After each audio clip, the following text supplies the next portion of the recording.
Dans quel état d'esprit se trouve le groupe donc, avant d'affronter une équipe de Dijon qui est solide, qui est devant aussi au classement et parce que je regarde un petit peu les derniers résultats, elle a des résultats oui, solides.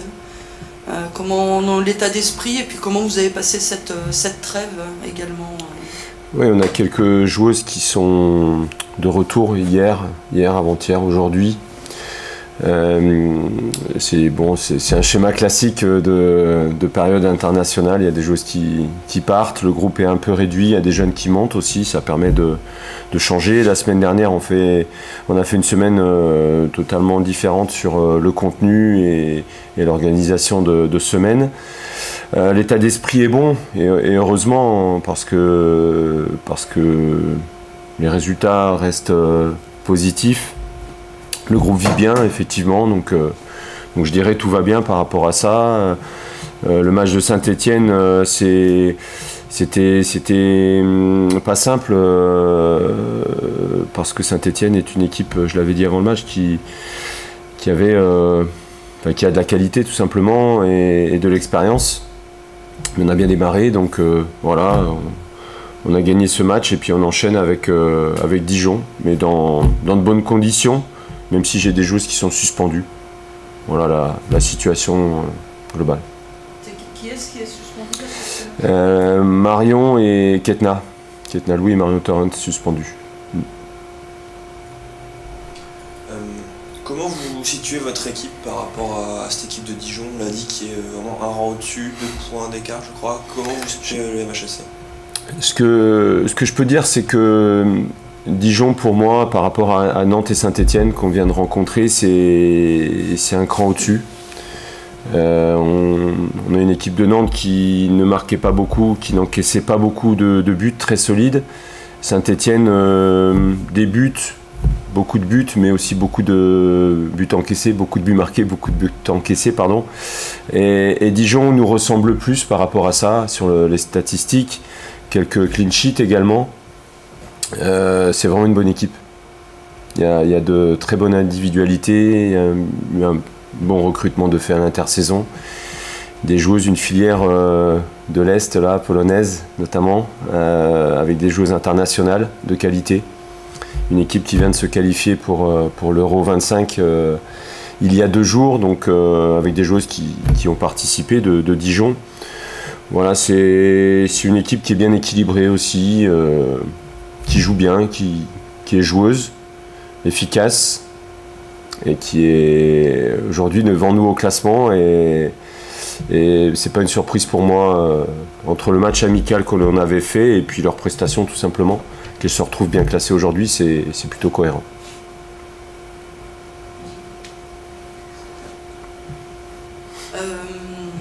Tu disais la dernière fois que tu fallait pas forcément trop regarder le classement et que peut-être que l'an passé c'était un peu le défaut de l'équipe ou que ça avait été trop le cas.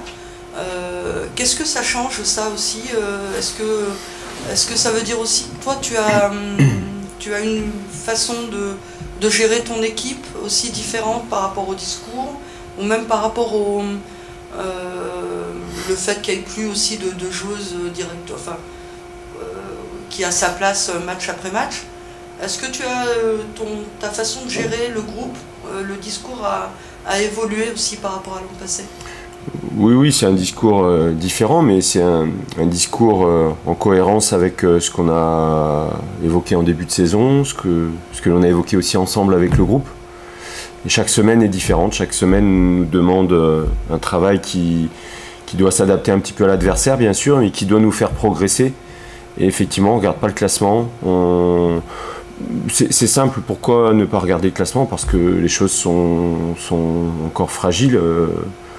Il n'y a pas non plus un écart de folie entre nous et les équipes qui sont classées derrière nous. Donc non, on se focalise là-dessus. Bien sûr que on le regarde, le classement. On ne peut pas faire un championnat sans regarder où on est placé. C'est pas, je serais un menteur, mais on ne se focalise pas sur le classement, simplement le fait que chaque match est préparé avec cette idée de maintenir des choses, maintenir les efforts collectifs, de mettre en place le week-end, le travail qui est mis en place la semaine. Et chaque semaine est un petit peu différente par rapport à l'adversaire du jour.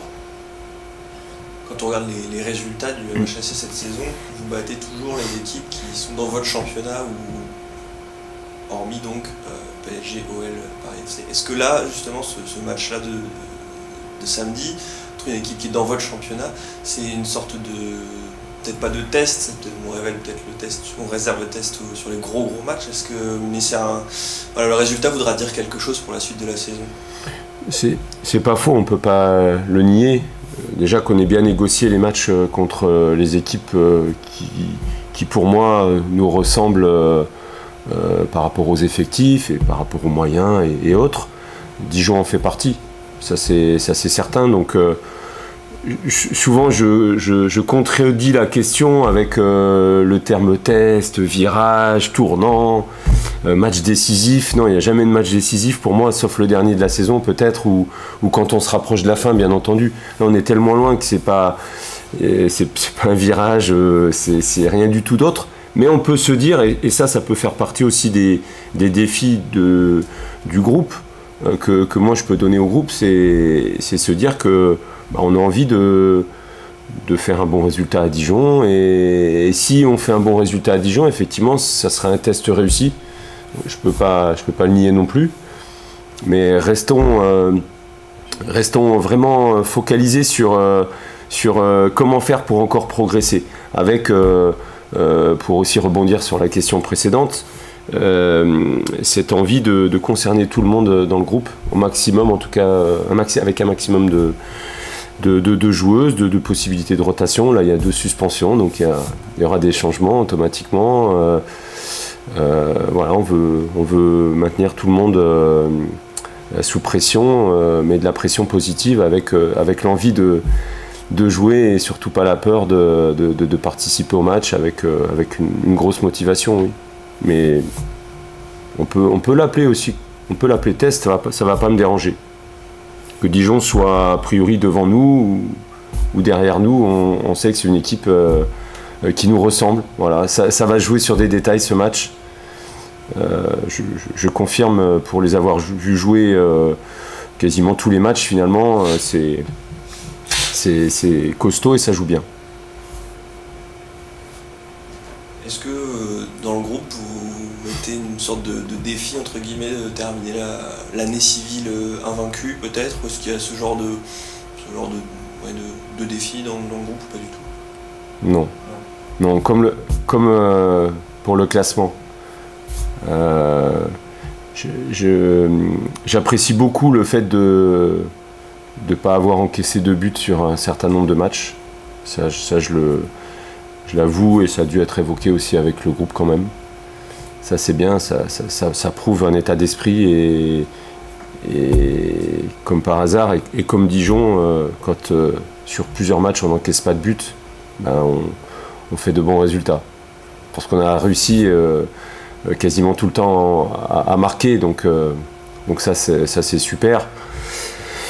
Après, on a changé notre stratégie, et moi le premier en tant qu'entraîneur, par rapport au message de motivation, au message de remise en question. Il y a des petites différences par rapport à la saison dernière, même si la saison dernière on avait plutôt bien négocié notre championnat contre les équipes qui étaient autour de nous. Malheureusement, c'est l'autre championnat qu'on n'avait pas bien négocié. Ça veut dire que quand tu as ce discours d'émulation, enfin de dire bon bah voilà, chaque match après match, il faut gagner sa place. Chez certaines joueuses, il y avait cette nécessité de vraiment se remettre en question plus souvent, on va dire. Je pense, mais je pense que c'est aussi le sport de haut niveau et le sport co de haut niveau. Quand on fait partie d'un groupe et qu'on est sûr de jouer, je pense que ça tire rarement vers le très très haut. On peut tirer vers le haut parce que ça met en confiance, parce qu'on a des routines, mais ça demande autour de ça beaucoup de sérieux et zéro relâchement. Le fait d'être... je dirais qu'aujourd'hui, moi je mets beaucoup en avant la confiance et le confort de travail. J'ai pas de souci avec ça. Par contre, de temps en temps, il faut aussi montrer que l'inconfort, ça fait du bien aussi parce que ça oblige la joueuse à plus travailler tout simplement et ça oblige la joueuse à montrer à l'entraîneur que faudra compter sur moi et ça veut dire qu'on va chercher des choses que peut-être on perd avec le temps. Voilà, je pense à ce schéma-là. Après, chaque saison est différente et parfois ça marche mieux que d'autres.